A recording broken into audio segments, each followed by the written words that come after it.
T1.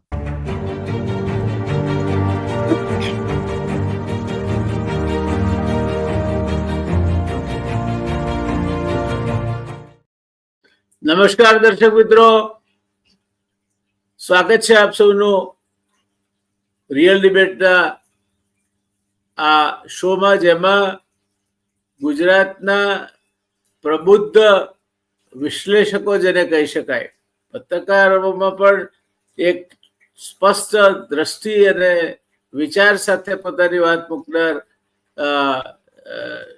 Chanakya બુદ્ધિ પત્રકાર કહી શકાય એવા ભાઈ શ્રી જગદીશભાઈ મહેતા આજે આપણને સાંપડ્યા છે, આપણા મહેમાન બન્યા છે. આપણું સદભાગ્ય છે. જગદીશભાઈ, આવકારું છું આપને. અને બહુ સમયની તમારા માટે બહુ જ પાબંદી હોય છે. 3 મુદ્દા છે જગદીશભાઈ આજે. એક મુદ્દો આજે કાંતિ અમૃતિયા અને વિસાવદર એને સાંકળી ચાલ્યો છે તે મુદ્દો છે. હવે કાંતિ અમૃતિયા મોરબીમાં ધારાસભ્ય છે, એને રાજીનામું આપ્યું નથી. એ રાજીનામું આપે એના બીજા દિવસે ચૂંટણી આવવાની નથી. એ પછી 6 મહિને ચૂંટણી આવે ને 8 મહિને ચૂંટણી આવે. ચૂંટણી પંચે નક્કી કરવાનું છે. ત્યારે ભેંસ ભાગોળે છાસ છાગોળે ને ઘેર દબમ દબા એમ રાજુ કપરાડા કહી કે, કાંતિ અમૃતિયા કહી કે અને ગોપાલ ઇટાલિયા કહી કે, આ એક મુદ્દો છે. બીજો મુદ્દો છે સર કે કોંગ્રેસ એ ગુજરાતથી વિજયની શરૂઆત કરશે એવું રાહુલ ગાંધીએ લોકસભામાં કહ્યું છે કે હમ જીત કે દિખાएंगे, शुरुआत गुजरात से करेंगे. અને ગુજરાતમાં અત્યારે શક્તિસિંહભાઈએ રાજીનામું આપ્યું ત્યાર પછી પરિસ્થિતિ બધી શૂન્યાવકાશની છે. બધા દિલ્હી ગયા છે. હવે બધા જાત જાતના 3 જાતના ઘોડા જે રાહુલજીએ વર્ણવ્યા છે, એમાં કોણ કઈ જાતના છે અને કોણ સ્લીપર સેલ છે એની આપણે ચર્ચામાં ના પડીએ. પણ કોંગ્રેસને એનું ગુજરાતમાં નેતૃત્વ કરવા માટે પાન ગુજરાત એટલે આખા ગુજરાતને સ્વીકૃતો એવો કોઈ નેતા મળતો નથી. તો કોંગ્રેસ બેઠી કઈ રીતે થશે? અને ત્રીજો મુદ્દો છે સર, જે રાષ્ટ્રીય સ્વયંસેવક સંઘના સરસંઘ ચાલકજી છે ભાગવતજી, એમણે એવું કહ્યું છે કે 35 વર્ષની ઉંમરે પહોંચે વ્યક્તિ ત્યારે શાલ ઓઢાડવાનો એને અર્થ એ થાય છે કે હવે એને જગ્યા બીજા માટે ખાલી કરવી. આના સૂચિતાર્થો શું છે? નરેન્દ્રભાઈને 75 વર્ષ આ સપ્ટેમ્બર મહિનામાં પૂરા થશે. તો આના સૂચિતાર્થો શું છે? શું નરેન્દ્રભાઈ નિવૃત્ત થશે? એમના 6 દિવસ પહેલા ભાગવતજી 75 વર્ષના થાય છે. શું ભાગવતજી નિવૃત્ત થશે? આ 3 મુદ્દે આપના મંતવ્યો જાણવા માટે આપને નિમંત્રણ છે. આપ field is yours sir. Please sir. Vyas sir, હું ત્રણેય પ્રશ્નોના 5-5 મિનિટમાં જે કઈ વિશ્લેષણ છે એ કરી બતાવું, કરી દઉં. જી. સૌથી પહેલા મોરબી પ્રકરણ, કાંતિભાઈ અમૃતિયાએ ગોપાલ ઇટાલિયાને જે ચેલેન્જ આપી તે આખો મુદ્દો રોંગ સાઈડમાં છે. જો ટ્રમ્પ એમ કે હું ભારત જો રશિયા પાસેથી પેટ્રોલ લેશે તો અમે 150 કે 500% ટેરિફ નાખીશું, તો એનો જવાબ નરેન્દ્ર મોદીએ એમ ન અપાય કે ટ્રમ્પમાં તાકાત હોય તો વારાણસીથી લડી બતાવે. એવું કઈ ન હોય. તમારે ટેકનિકલ કઈક વાત કરવી. વારાણસીથી ટ્રમ્પ ક્યાંથી લડી બતાવે?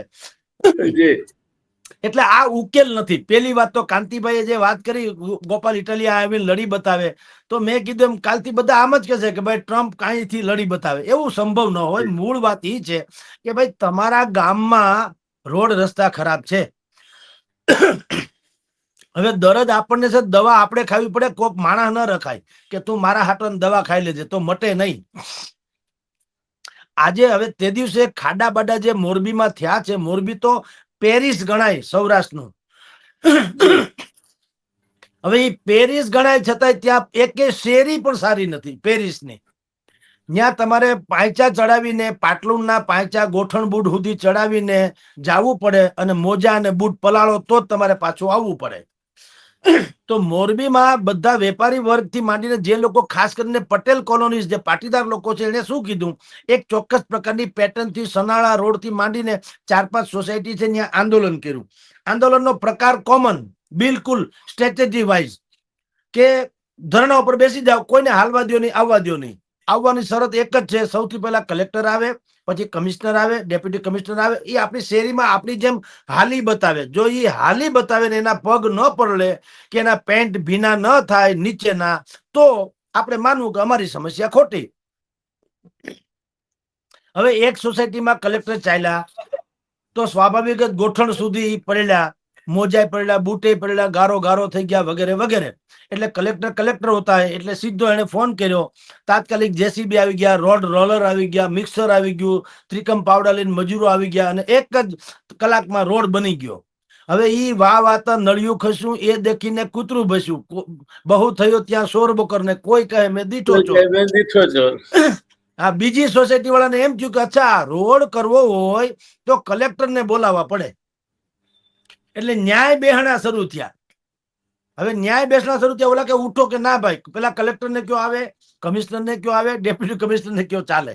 હવે આ બધો ડખો થયો. પેટર્ન વાઇઝ જે આંદોલન થયું ત્યારે કાંતિભાઈ અમૃતિયા ગાંધીનગર અથવા દિલ્હી બેમાંથી એક જગ્યાએ ગયા હતા. ટૂંકમાં મોરબીમાં નહોતા. એટલે એને ફોન ફટાકાથી વાત તો મળતી હોય. હવે એને જોયું કે આ એક ચોક્કસ પેટર્ન થી જે આંદોલન ચાલે છે, એનો અર્થ એમ છે કે એની પાછળ કોઈનો દોરી સંચાર છે. તો દોરી સંચારમાં સ્વાભાવિક જ છે. આપણે તમે જુઓ વ્યાસ સર, આપણે હંમેશા ટાટા બિરલાની આપણે ઈર્ષા નહીં કરીએ. આપણા સગા સંબંધી સુખી થાય તો એની ઈર્ષા કરશું, કારણ કે પહોંચી શકાય એમ નથી ટાટા બિરલામાં. નહીં તો આપણા જન્મ પેલા એ લોકો સુખી છે, પણ આપણે એની ઈર્ષા નથી થતી. એનું ગૌરવ ગાન કરીશું. અને આપણા જે સગા સંબંધી ગઈકાલે સાયકલ હોય ને આજે જો મોપેડ કે લ્યુના ઉપર આવી જાય કે લ્યુના હોય ને મર્સિડીઝ લે એટલે આપણે હળગી મરીએ. એમ ભાઈએ ઓહો એમ કિરીટ બંધ કરી દે તાત્કાલિક. એને તાત્કાલિક શું કર્યું કે તપાસ કરી કે કોણ છે આની પાછળ. તો એની પાછળ કોણ હતું? તો પંકજભાઈ રાણસરિયા કરીને એક ભાઈ છે મોરબીમાં, જે કાનાભાઈની સામે ભૂતકાળમાં ધારાસભાની ચૂંટણી લડી ચૂક્યા આમ આદમી પાર્ટીમાં છે. એ હાર્યા એ જુદી વાત છે, પણ ચૂંટણીમાં તો લડ્યા હતા. હવે બધાને કાનાભાઈને ખબર પડી કે આ ભાઈ જ છે બધું કરાવનારા એક ચોક્કસ પ્રકારની પેટર્ન થી. એટલે એને શું માન્યું કે આપણે કામ કરીએ, મારવો તો મીર મારવો, એટલે નાના મોટા છે એ કાઉ કરતા હોયા જાય. એટલે એને સીધું ગોપાલ ઇટાલિયા ઉપર તીર ઝીક્યું. કારણ કે જે આંદોલન થાય છે શેરીઓમાં એ શું થાય છે, મેં કીધું પેટર્ન સરખી અને જવાબે સરખો. બધા શું કે તંત્ર વાહકોને કે બોલો તમારે કઈ કરવું છે નહીતર અહીં વિસાવદર વાળી થાય, તમારે કરવું છે નહીતર વિસાવદર વાળી થાય. હવે આ વિસાવદર વાળી થવાની જે સૂત્ર બનતું જાય છે ધીરે ધીરે, ઈ વાત કાનાભાઈને ખબર પડી કે આ વિસાવદર નું બહુ બધા કરીએ છે. એનો અર્થ એમ છે કે આમ આદમી પાર્ટી આની પાછળ છે. એટલે એને શું કર્યું, એને પત્રકારોની સામે કીધું બહુ વિસાવદર વાળી જેને કરવાની ઓલી હોય તો આવી જાય, ભાઈડા હોય તો ભાઈ આપણે ગોપાલ ઇટાલિયા લડવા મોરબીમાં અને મને હરાવી બતાવે. જો હું હારી જાઉં તો 2 કરોડ રૂપિયા એને પાછો બક્ષિસ આપીશ. આ વાત વાયરલ થઈ ગઈ. વાયરલ થઈ ગઈ તો મેં તમને કીધું એમ, એક તો ગોપાલ અને એમાં તમે એને પડકાર આપો. એટલે ઊંટ હોય ને ઉકરડે ચડે તો કેટલું ઊંચું લાગે, એના જેવું થાય. એટલે ગોપાલે તો ઝીલી લીધું ભાઈ. અને એને વિડીયો જાહેર કર્યો. એક કાયદેસર પાણા પથ્થરનો આખો ઓટો હતો, એની પર ખેડૂની જેમ બેહી ને ખુલ્લી હવામાં કાયદેસર નિતાંત શાંતિથી કે ભાઈ તમારી જે આ ચેલેન્જ છે એ અમને સ્વીકાર્ય છે, બરાબર, કાંઈ વાંધો નહીં. એક કામ કરો, આપણે ગામમાં જે ઉતારો હોય, લગ્નમાં કોઈને ઉતારો આપીએ તો મકાનમાં પેલા હોય ખાલી કરીએ પછી મહેમાન આવે ને. આખો લાકડાથી કે ગોતરથી કે ખડથી કે ભરેલો હોય તો એમાં કેમ બેસવું? એટલે એને એમ કીધું કે કામ કરો, તમારી ચેલેન્જ અમને મુબારક છે, અમે ચેલેન્જ સ્વીકારી પણ લઈએ છીએ. હવે ધારાસભ્ય તો તમે છો મોરબીના, તમે રાજીનામું આપી દો એટલે અમે આગળ વહીવટ કરીએ. પેલા એ તો કરવું પડશે ને, રાજીનામું તો આપવું પડશે ને. એમને તો કઈ ધોળીને તો નથી બેસી જવાતું. આપો રાજીનામું. એમાં ફસાઈ ગયા કાંતિભાઈ અમૃતિયા. ચાલો આ તો બહુ ગજબ કરી. એટલે એને પછી બીજો વિડીયો બહાર પાડ્યો કે હાલો મરદ હોય તો થઈ જાવ તૈયાર, હું રાજીનામું આપવા તૈયાર છું, પણ તમે આવો ને હું આવું, બે આપણે શંકરસિંહ ચૌધરી પાસે ગાંધીનગરમાં 12 તારીખને સોમવારે જઈએ, રાજીનામું આપી દઈએ. હવે કાંતિભાઈ અમૃતે શું કીધું, બે આપણે રાજીનામું આપીએ. પણ પછી આવ્યો ટેકનિકલ ઇસ્યુ, બુદ્ધિપૂર્વક, જે ઈસુદાન ગઢવીથી માંડી અને રાજુ કરપડા સુધીના એ કીધું કે ભાઈ તમે ગોપાલ ઇટાલિયાનું રાજીનામું માગો છો, પણ એ પહેલી વાત તો કે ધારાસભ્ય તરીકેના શપથ નથી લીધા, તો રાજીનામાનો પ્રશ્ન જ ક્યાં છે? તમે બોલ્યું પાડો, તમે રાજીનામા, પણ ગોપાલ ઇટાલિયાનો આખો વિડીયો તમે સાંભળો. એને શું કીધું તમારી ચેલેન્જ અમને માન્ય છે, ઉપાડી લઈએ છીએ સર, અને અમે લડીશું. અમે એટલે ગોપાલ ઇટાલિયા નહીં, અમે એટલે આમ આદમી પાર્ટી. એટલે ઈ ટેકનિકલ, કારણ કે ગોપાલ ઇટાલિયા તો એડવોકેટ છે ને, એને શબ્દની ખબર છે ક્યાં કયા શબ્દ પ્રયોજવા. એટલે એને કીધું અમે તમારી ચેલેન્જ ઉપાડી લઈએ છીએ, તમે તરત આપો રાજીનામું, લડી લેવું અમે. તો એનો અર્થ કાંતિભાઈ જેવા લોકો એમ સમજ્યા કે ગોપાલે આ ચેલેન્જ, ગોપાલે સ્વીકારી ખરી, પણ ગોપાલે એમ કીધું અમે, હું નહીં, આમ અમે આદમી એટલે પાર્ટી. આમ આદમી પાર્ટી. અને પછી શોલે ફિલ્મમાં જેમ ઠાકુર કહે છે ગબ્બરસિંહ ને છેલ્લે છેલ્લે, गब्बर के मैंने तो तुम्हारे हाथ काट कर फेंक दिए, तो वो लोग कहते कि सांपों को पैरों से कुचला जाता है, तुम्हें मारने के लिए मेरे पैर ही काफी है. એમ ગોપાલ પછી એમ કે છે કે ભાઈ કાંતિભાઈ ને હરાવવા અમારે આમ આદમીનો કોઈ પણ માણસ કાફી છે, મારે આવવાની જરૂર નથી. આવો ડખો થયો. હવે બહુ ભીહાઈ ગયા કાંતિભાઈ. પછી શું થયું, હવે કરવું તો પડશે, કારણ કે સૌરાષ્ટ્રમાં છે ને અમુક વસ્તુ બોલાઈ જાય ને, અહીંયા અમારે ત્યાં છે ને આવું છે, વ્યસનથી નથી મરતા એટલા વટથી મરી જાય છે સૌરાષ્ટ્રમાં. આ ડખો બહુ છે. અમારે ત્યાં પેલા બે વાહન ન ભટકાય, પછી વાહક ભટકાય. વાહનમાં ઓછી ઈજા થાય, વાહક ભટકાય ને એમાં વધુ ઈજા થાય. એટલે એટલે કાંતિભાઈ બોલી ગયા હતા કે જે બોલે એ બે બાપ નો હોય, ને તારા બાપમાં ફેર ને મારા બાપમાં ફેર ને એવું બધું અખબારોમાં છપાઈ ગયું, બોલાઈ ગયું. હવે કાંતિભાઈ થી પણ પીછેહટ થાય એમ નથી. એટલે સોમવારે આપણે તો અગાઉ કીધેલું કે આવું થશે, જેવું હવે ઓફિશિયલી આવી ગયું. સોમવારે 150-200 ગાડીના કાફલા સાથે કાંતિભાઈ ત્યાં જવાના, સ્પીકરની એટલે વિધાન ભવન, તમે સમજી લ્યો. અને પછી આ પિક્ચર આખું ડ્રામેટિકલ જે છે એનો ક્લાઇમેક્સ ત્યાં ભજવાશે. અત્યારે આપણે ચર્ચા કરીએ છીએ એ ઇન્ટરવલમાં ચર્ચા કરીએ છીએ. પિક્ચરનો પહેલો ભાગ પૂરો થઈ ગયો, આપણે ઇન્ટરવલમાં છીએ, હવે ક્લાઇમેક્સ તરફ જઈ રહ્યા છીએ સર. હવે ક્લાઇમેક્સમાં શું થશે, ત્યાં બધા ભાઈ આવશે, કાંતિ અમૃતિયા આણી મંડળી, એટલે 200-500-2000 માણસો ભેગા થાય, 200-500 માણસો. પત્રકારોને બોલાવવામાં આવશે બધા જ ને, કે જુઓ મેં જે ચેલેન્જ મારી હતી કે હું ન આવું, કે રાજીનામું આપવાની તૈયારી ન દખાવું, તો હું બે બાપનો જોઉં, મારે કઈ બાપમાં ફેર નથી, જો હું આવી ગયો. હવે હું ગોપાલની રાહ જોઉં છું, એમ કરી ને બુદ્ધિપૂર્વક રાહ જોશે. સાંભળો, હવે ગોપાલ તો એમાં બે સંભાવના પાછી કહું તમને. સંભવ છે કે ગોપાલ પણ ત્રાટકે બુદ્ધિપૂર્વક ઈ જ કોન્ફરન્સમાં. શું કામ, પ્રેસ કોન્ફરન્સ તો કોઈ પ્લેટફોર્મ હોતું નથી ભાજપ કોંગ્રેસનું, એ તો ન્યુટ્રલ માનવામાં તો આવે કમસે કમ. એટલે ન્યા એ આવી શકે, અને ન્યા આવીને એ કહી શકે કે ભાઈ જુઓ, મારું નામ ગોપાલ ઇટાલિયા છે, મારા બાપમાં ફેર નથી, હું આવી ગયો. કાંતિભાઈ સાહેબ તો વડીલ છે, બહુ 7 વખત જીતેલા છે, હું એનો આદર કરું છું. આ તો એને મને ચેલેન્જ મારી એટલે મારે આવવું પડ્યું. પણ આ બધાને મારે સ્પષ્ટતા કરવાની કે મારો વિડીયો જેણે સાંભળ્યો હોય, ન સાંભળ્યો તો હજી હું તમને લિંક મોકલું. એમાં મેં ક્યાંય એમ નથી કીધું કે તમે મોરબીથી રાજીનામું આપો તો હું એટલે કે ગોપાલ ઇટાલિયા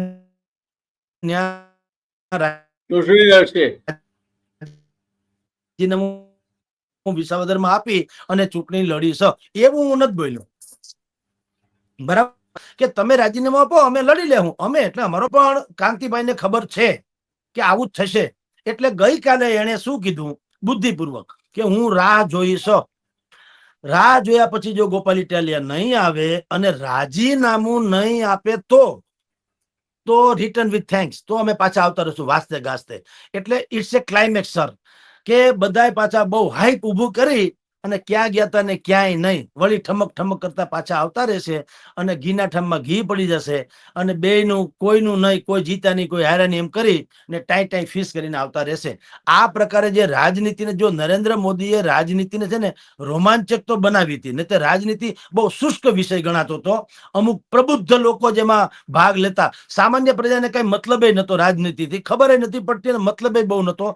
પણ મોદી આવ્યા, તરગાળા વાળાની જેમ એને બધા ખેલ શરૂ કર્યા દુનિયાભરમાં, એના રોડ શો ને આ તેને હિંગડા બિંગડા વાળા મુગટ પહેરે, જ્યાં જઈને આવો ખેલ નાખે. એનાથી એક વાત શરૂ શું થઈ કે કમસે કમ લોકોમાં એક જોણું તો થયું, કારણ આ તો ગજબનું સર્કસ જેવું છે, આ તો એન્ટરટેનમેન્ટ છે, પોલિટિક્સ પણ. એટલે એને રાજકારણને રોમાંચક બનાવ્યું, પણ હવે હાસ્યાસ્પદ બનાવવાનો શ્રેય એ કાંતિભાઈને જશે. હવે તો શાહબુદ્દીન રાઠોડ, સાંઈરામ, માયાભાઈ આહિર, ધીરુભાઈ સરવૈયા, જગદીશ ત્રિવેદી, આ બધા લોકો મને લાગે એક આવેદન પત્ર આપે નહીં તો સારું, કે ભાઈ કમસે કમ રાજકારણીને વિનંતી કે અમારા ક્ષેત્રમાં ન તમે ચંચુપાત કરો, અમને અમારા પેટ ઉપર કાંટો ના મારે.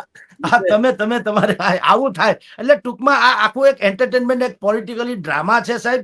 અને એનો આમ જુઓ તો કોઈ વજૂદ નથી, ને આમ જુઓ તો ચર્ચા માટે થઈને હરિકથા અનંતા એના જેવું છે. જી સર. એટલે સર આ મૂળ તાઇફો છે, એ તાઇફાથી વિશેષ કઈ નથી. બિલકુલ પણ આવો એક તાઇફો વડોદરામાં ડોક્ટર ઠાકોરભાઈ પટેલને ભારે પડી ગયેલો. એમણે એક વખતે એવું કહેલું કે આ પાંચપોળ વિસ્તારમાંથી હું નહીં, મારો કૂતરો ઉભો રહે તો પણ ચૂંટાઈ આવે. અને બીજા ઇલેક્શનમાં અમે એ વખતે બધા વિદ્યાર્થી આગેવાનો હતા, તો સૂત્ર બન્યું કે ઠાકોરભાઈને મત ના આપશો, કૂતરાને મત આપો, પણ ઠાકોરભાઈને ના આપશો મત. અને ઠાકોરભાઈ હારી ગયેલા. એટલે આ કાંતિલાલ અમૃતિયા એ દિશામાં તો નથી જઈ રહ્યા ને, શું માનવું છે? બિલકુલ સર, એનાથી જવાઈ ગયું નથી, જઈ રહ્યા. એટલે હવે પાછું હટાય એમ નથી. ડગલું ભર્યું તે ના હટવું નર્મદ કવિ કહી ગયા, એના જેવું છે. અને સિંહ ઉપરની સવારી છે, હવે હેઠા ઉતરે એટલે ખાઈ જવાના. એટલે ડખો તો થઈ ગયો, પણ મેં કીધું એમ હવે એનો એન્ડ જે છે એ આ રીતે લાવવાના છે. તમે જુઓ આ કેવું હાસ્યાસ્પદ બની ગયું કે મોરબીમાં ખાડા છે, વિસાવદરના ધારાસભ્યને ચેલેન્જ આપે છે, અને વાંકાનેરના ધારાસભ્ય કે હું રાજીનામું આપી દઈ, લે એટલે ગજબ કેવાય. હા, કે જેવું તું છે. વાંકાનેરના જે ધારાસભ્ય છે, હવે એને આમાં જંપ લાવ્યું કે જો ફલાણા ભાઈ એમ કે આ મોરબીમાં લડવા આવે અને જો ભાઈને હરાવી દે, કાંતિભાઈ અમૃત્યાને હરાવી દે, તો હું જીતુભાઈ સોમાણી ઈ કે તો હું રાજીનામું આપી દઈ, હાલે. હવે આતે કોઈ પોલિટિક્સ ભાઈ આમાં એવું છે સાહેબ, આ થાય છે કે હું એક સાધુના બે શિષ્યો હતા, બે ઝઘડે, આ પગ મારે દબાવો જમણો, ઓલો પગ મારે દબાવો, ઓલો કે જમણો હું. સાધુ એ બે ના ભાગ પડી આપ્યા કે ભાઈ જમણો આનો ને ડાબો તમારો, બાધો માં બે, તમારે પગ દબાવવા એટલે વાંધો નહીં. હવે બાપુ એક દી હુઈ ગયા તો જમણો પગ આટલું વળી ગયો, જમણો પગ ડાબામાં થાય, ડાબો પગ જમણામાંથી આવી ગયો. ઈ જેના પગ ફાડવા તો ઈ ભાઈ હવે એને જોયું કે મારા પગ ઉપર છગનભાઈ નો પગ ને છગનભાઈ ના પગ ઉપર મગનભાઈ નો પગ, ધબધબાથી ધોકાવાળી કરી એને.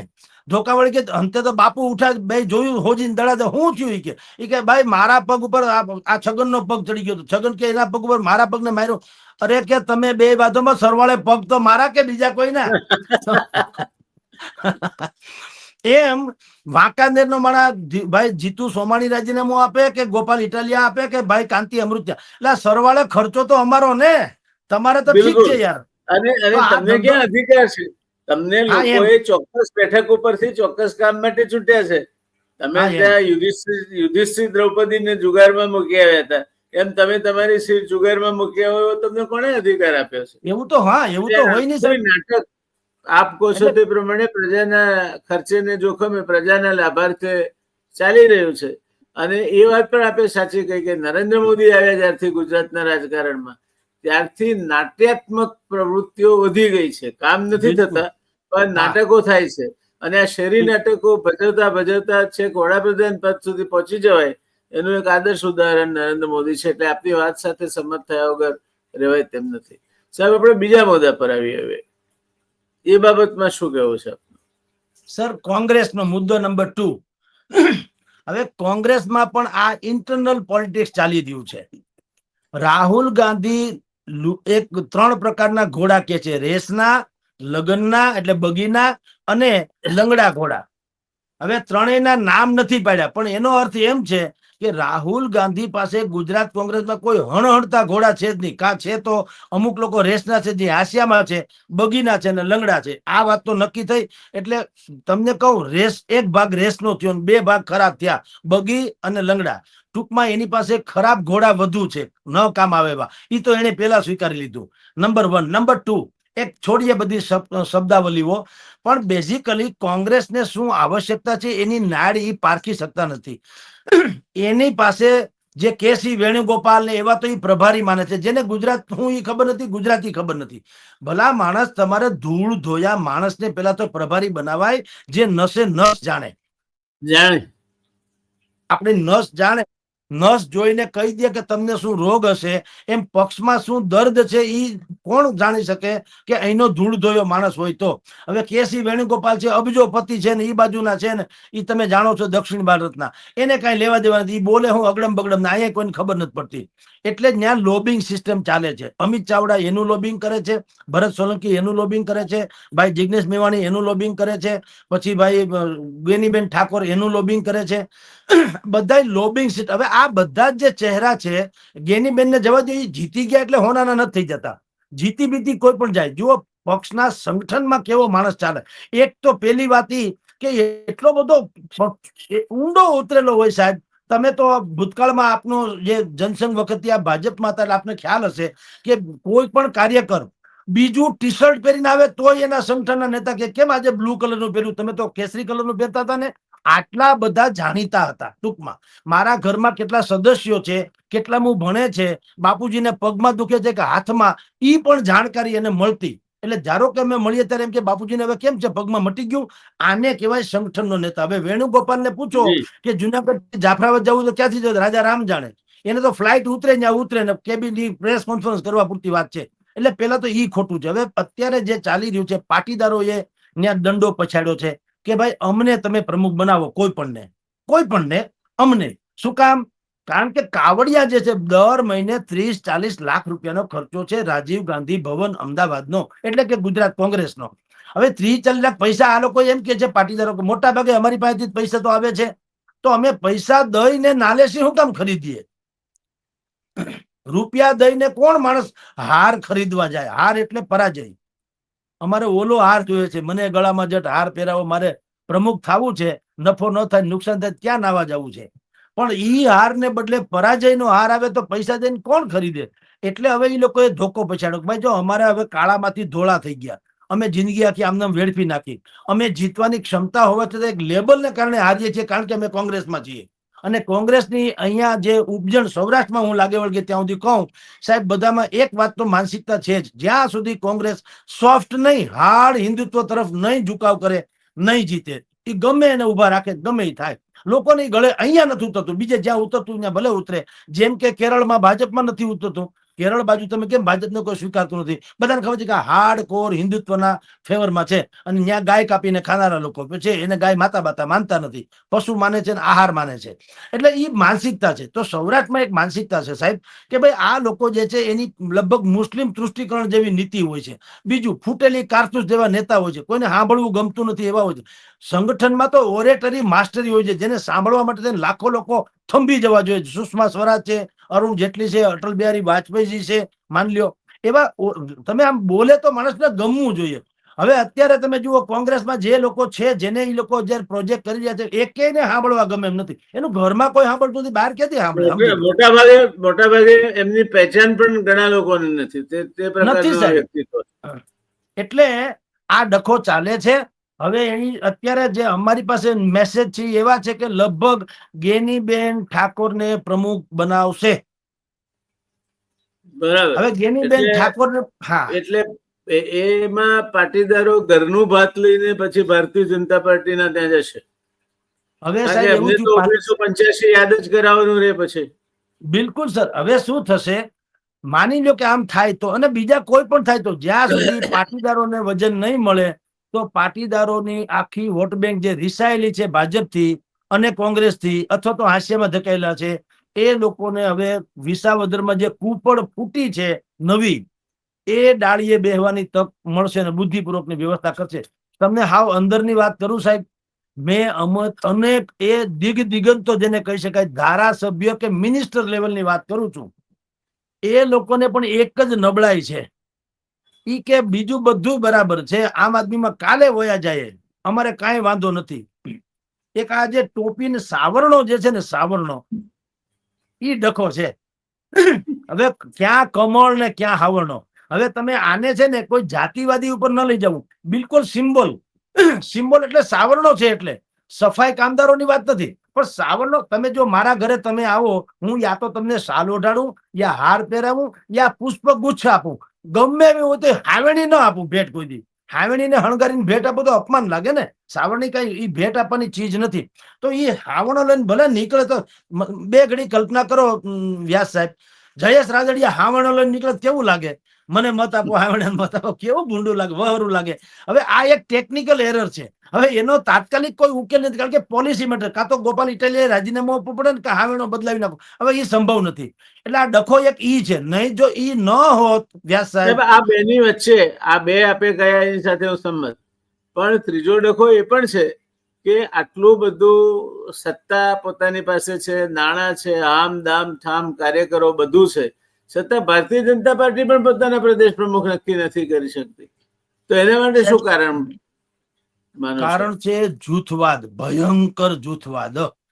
અમિત શાહની લોબી જુદું માને છે કે મયંક શાહ જ હોવા જોઈએ, કે જગદીશ પંચાલ હોવા જોઈએ, ફલાણાભાઈ વિશ્વકર્મા હોવા જોઈએ, યા તો ફિર ઓલા ગૌસ્વામી હોવા જોઈએ અમદાવાદના. બરાબર, આ અમિત શાહની ગ્રુપની વાત કરું. બીજી બાજુ છે આનંદીબેન નું ગ્રુપ, ઈ એના જુદા ચોખ્ઠા માને છે. એટલે ઈ બંનેની અસર પર પાછી પડે એમ છે સૂચિત પ્રધાનમંડળમાં, એની બદલી કરે છૂટકો છે. હવે એમાંય પડે એમ છે. એટલે અત્યારે ચોખ્ઠા બાજી ચાલી રહી છે.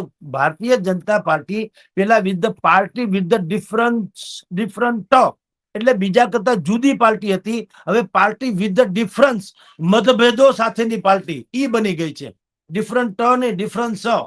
પણ એટલે હવે સર મતભેદો, વોર્ડ કક્ષાના કાર્યકર પણ ન હોય, એ કાર્યકરનું પ્રમુખ તરીકે નામ તમે આવડી મોટી દેશમાં અને દુનિયામાં સૌથી વધારેમાં વધારે સભ્યપદ ધરાવતી પાર્ટી, એને એક આખા રાજ્યને માન્ય હોય એવો નેતાને મળે પ્રદેશ પ્રમુખ બનવા માટે, એ કરુણતા નથી?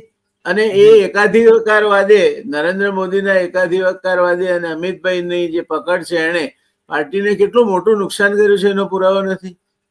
બિલકુલ છે સાહેબ. અને તમે જુઓ, ગઈકાલે ધર્મેન્દ્ર પ્રધાન પ્રમ દિવસે વડોદરા આવ્યા હતા. ધર્મેન્દ્ર પ્રધાન કેન્દ્રીય મંત્રી, એ ભારતીય જનતા પાર્ટી રાષ્ટ્રીય અધ્યક્ષની હોડમાં પણ છે ધર્મેન્દ્ર પ્રધાન. હવે એ ગઈકાલે વડોદરામાં ડોક્ટર ઠાકર એના ઘરે આવ્યા હતા. ડોક્ટર ઠાકર છે કોઈ, એના ઘરે એને આતિથ્ય માણ્યું, બધી કાર્યક્રમ કર્યો, અને પોતાના ટ્વિટર એકાઉન્ટ ઉપર લખ્યું કે ડોક્ટર ઠાકર જે છે, ઠાકર કે ઠક્કર, એ બહુ જ એમ કે નિષ્ઠાવાન છે, ફલાણું છે, ઢીકણું છે, ભારતીય જનતા પાર્ટીમાં સમર્પિત છે, વગેરે વગેરે. એટલે ઈ પણ ઉમર ઉડી આખા રાજ્યમાં કે સંભવ છે કે વડોદરાના ડોક્ટર ઠક્કર છે એ ભારતીય જનતા પાર્ટીના પ્રમુખ બને. કારણ કે જે રાષ્ટ્રીય અધ્યક્ષની હોડમાં હોય એવા કેન્દ્રીય પ્રધાન રાતોરાત એના ઘરે આવે, આટલી બધી આગતા સાગતા ઓલા લોકો એની કરે, અને તેઓ શ્રી પોતાના ટ્વિટર એકાઉન્ટ ઉપર આટલું બધું એના વિશે બોલે, તો નક્કી કાંઈક રંધાઈ રહ્યું છે. બોલો, એટલે હવે તો ગમે એની ઉપર હાથ મૂકે, જેમ બાબરા ભૂત જેવું થઈ ગયું, હાથ મૂકે ને થઈ જાય એના જેવું છે. કે આવડી મોટી પાર્ટીમાં ગમે એને લોટરી લાગે એ કેવું કહેવાય? પેલી વાત તો ગમે એ હોવું જોઈએ એનો વાંધો નથી, પણ એ સબકા સાથ સબકા વિકાસની ફોર્મ્યુલામાં લાગવો તો જોઈએ ને, કે દરેકને એમ લાગવું જોઈએ કે આ આપણા પક્ષને વ્યક્તિ છે તો બરાબર છે. એને બદલે હવે જયા જૂથને અનુકૂળ પડે, હાઈકમાન્ડને શું લાગે, પક્ષનું જે થવું થાય, કે બીજાને જે માનવું હોય માને, પણ હાઈકમાન્ડ કે અમારા કહ્યાગ્રહ હોવો જોઈએ, આ લોકોમાં એક પ્રોબ્લેમ છે. એટલે બહુ મોટો ડખો છે. અને સામે પક્ષે આરએસએસ, એને પણ એક પ્રકારની જીદ પકડી છે કે હવે આજે વિકાસથી માંડીને બાકી બધી તમારી જે વાતો છે એ લાંબી કઈ હાલે એમ નથી ને. વિકાસ તો એક પ્રક્રિયા જે છે ને, પ્રશાસનનો એક ભાગ છે, એમાં કઈ ઉપકાર નથી કરતા. પણ ભવિષ્યની ચૂંટણી, વ્યાસ સર, ભવિષ્યની ચૂંટણી કટ્ટરતાના નામે જ લડાશે. કટ્ટર હિન્દુત્વ હોય, યા કટ્ટર તથાકથિત સેક્યુલર હોય, યા કટ્ટર ફલાણાવાદ હોય, પણ જે કઈ હશે એ કટ્ટરતાના વાદે લડાવવાની છે.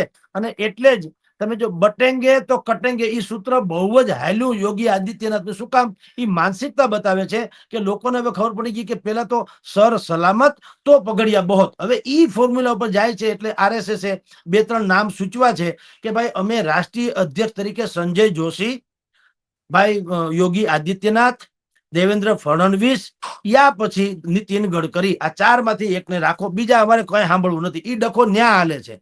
અહીંયા આપણે ગુજરાતમાં ઈ એમ કે છે કે રાજેન્દ્રસિંહ રાણા એના જેવા કોક માણસને મૂકો, જે રહી ચુક્યા છે, સંસદ સભ્ય રહી ચુક્યા છે, અને બહુ એના વિશે બરાબર. હવે ઈ મજા શું છે? રાજેન્દ્રસિંહ રાણા અગર આવે તો વાત છે. એક તો ઈ કોઈ જૂથના નહીં, એનું કોઈ જૂથ નહીં, ઈ પક્ષના જ માણસ છે, અને બેદાગ વ્યક્તિત્વ છે. એના ફાધર છે સ્વાતંત્ર્ય સેનાનીનો ઇતિહાસ આપણે જાણીએ. તો આવી એક વ્યક્તિ જે કમસે કમ નોન કોન્ટ્રોવર્સિયલ હોય, એવાને મૂકવું જોઈએ. બાકી શું થશે? એકને મૂકશે ને 10 રીસાશે. એટલે નારાજ થનારાની સંખ્યા ઓર વધી જવાની. એટલે ભારતીય જનતા પાર્ટી તો જૂથવાદને પ્રોત્સાહન આપશે જો બીજા કોઈને મૂકશે તો. ખાલી હું રાજેન્દ્ર રાણા નથી કહેતો, મેં તો સિમ્બોલિક નામ આપ્યું, પણ એના જેવા કોઈ પણ માણસને મૂકે તો આનો મેળ પડે એમ છે, નહીતર હળગવાનું. જી સર. હવે ત્રીજો પ્રશ્ન, આપણે સમયની મર્યાદા છે એટલે ઝડપથી આપણે વી આર રશિંગ થ્રુ, કે ભાગવતજીએ એવું કહ્યું કે 75 વર્ષ થાય એટલે આપણે શાલ ઉડાડીને માણસો બહુમાન કરીએ છીએ. એનો અર્થ એ થાય કે ભાઈ 75 વર્ષ થયા, તમે ઘણું કર્યું, હવે બીજા માટે જગ્યા ખાલી કરો. હવે એના ઉપરથી અટકળોએ જોર પકડ્યું, કારણ કે સપ્ટેમ્બર મહિનામાં આ વર્ષના ભાગવતજીને 75 વર્ષ થાય છે અને નરેન્દ્ર મોદીને 75 વર્ષ થાય છે. મજાની વાત એ છે કે નથી ભાજપના બંધારણમાં એવું લખેલું કે 75 વર્ષે માણસે રિટાયર થઈ જવું, અને RSS ના બંધારણમાં પણ એવું નથી કે 75 વર્ષે રિટાયર થઈ જવું. છતાં 75 વર્ષ વાળી વાત પકડાણી છે. અત્યારે ચર્ચાઓ એના આજુબાજુ મંડરાયા કરે છે. એ બાબતમાં શું કેવું છે સાહેબ? ગાંડી હાહરે જાય નહીં, ડાયને શિખામણ દે. પેલા તો મોહન ભાગવતે કેવું છે કે આગામી ફલાણી તારીખે મારા 75 વર્ષ પૂરા થાય છે, એટલે હું પેલા તો બોણી કરું. Charity begins from home. પેલા હું કહું મારે નથી રમવું, મેં ભોગવી લીધું, હવે મારા પછી છગન મગનભાઈ. તો ત્યાંથી શરૂ કરો તો પેલા તો વાત ગળે ઉતરે. મેં કીધું એમ, એને હારે જવું નથી, ડાયને શિખામણ દે. ઓલા જે ઉતરવા માંગતા નથી નરેન્દ્ર મોદી થી માંડીને અમિત શાહ સુધીના, એ શું કામ ભાઈ ઉતરી જાય? અત્યારે તમે મને બતાવો ભારતીય જનતા પાર્ટીમાં મોદી જેવો ચહેરો કોણ છે જેને વિશ્વ ફલક ઉપર ડંકો વગાડ્યો હોય? આમ ઘણા છે, બૌદ્ધિક છે, એમાં નામ વિશ્વ ફલક ઉપર તો મહેતા સાહેબ ભારતની ફજેતીનો ડંકો મોદીએ પૂરેપૂરો વગાડ્યો છે. પાકિસ્તાન સિક્યોરિટી કાઉન્સિલના ચેરમેન તરીકે ચૂંટાઈ આવે અને આપણે જયારે પાકિસ્તાન સાથે છમકલું થાય ત્યારે આપણી સાથે કોઈ ના ઊભું હોય ઇઝરાયલ સિવાય, એ આટલા વર્ષો સુધી વિદેશોમાં રખડીને મોદીએ ભેગી કરેલી વસ્તુ છે. એટલે મોદીએ વિશ્વ ફલક ઉપર તો આપણી ઇજ્જત આબરૂના દિવાળા કાઢી નાખ્યા છે, એમાં તો કઈ છે નહીં. પણ દેશમાં આ બે જણા બાખડે શું કરવા?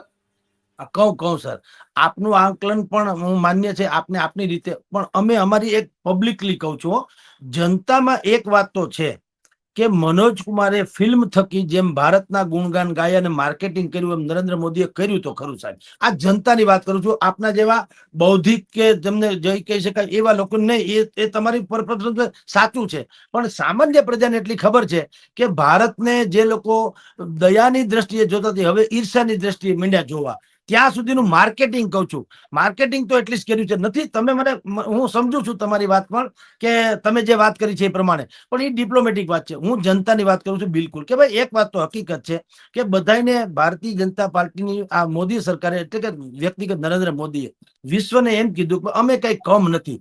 અમેરિકાની રિઝર્વ બેંકમાં જેટલું સોનું છે એટલું અમારી મેરાણીઓ પહેરે છે, એમ બોલીને એને જે લોકો ઉપર છવાવાની વાતો કરી છે, સાચું ખોટું ને એ ટેકનિકાલિટીમાં જતા નહીં.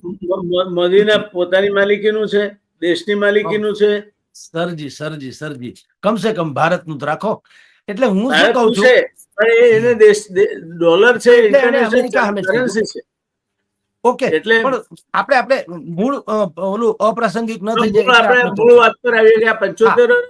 75 વર્ષમાં RSS પોતે એક તો મોહન ભાગવતે કેવું જોઈતું હતું કે ભાઈ હું સ્વયં રિટાયર્ડ થાઉં છું, તમે પણ થાવ. એ ન થયું, ઓકે, પણ હવે એનો ઈશારો છે ને, એ ઈશારો જે છે સાહેબ, ઈશારો ક્લિયર કહેવામાં શું વાંધો? જનતાને કોથળામાં પાનસેરી મારવાનો શું મતલબ? બધાને એમ કે ગુલાબ હસન તમે પાનસેરી મારો છો કે ભાઈ નરેન્દ્ર મોદી અને અમિત શાહને 75 વર્ષ થયા છે અને ભારતીય જનતા પાર્ટી બહુરત્ન વસુંધરા જેવું છે, અનેકો પ્રતિભાવો આપણા પક્ષમાં છે, વિશ્વનું સૌથી મહાન કે મોટું સંગઠન હોવાનો દાવો છે.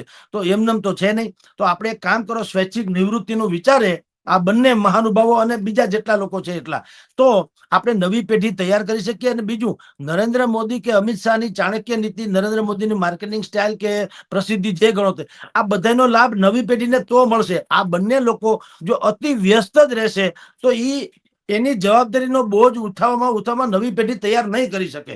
એના કરતા એનો બોજ હળવો થાય, ભારતને નવી એક પેઢી મળે, નવું સંચાલનનો માણસ મળે અને એનું આ લોકોને માર્ગદર્શન મળે, આવું એને કહીને સીધી વાત કરવી જોઈએ. પણ હવે લાજ કાઢીને વાત કર્યા કરે તો બધા એને શું કરે, મોહન ભાગવતને આવી ટેવ છે, ઘણી વખત એમ કે સબકા સાથ સબકા વિકાસ, ઘણી વખત એમ કે છે કે હિન્દુ ખતરામાં છે, ઘણી વખત એમ કે છે કે જે ભારતમાં રહે છે એ બધા હિન્દુ છે, વળી પાછા કે છે કે મુસ્લિમને વિરોધ. હવે આમાં ગોટાળો છે, એટલે જનતાને કઈ સમજાય નહીં કે આ ટૂંકમાં કવિને ફાવે એમ બોલે છે, એવું ના હાલે.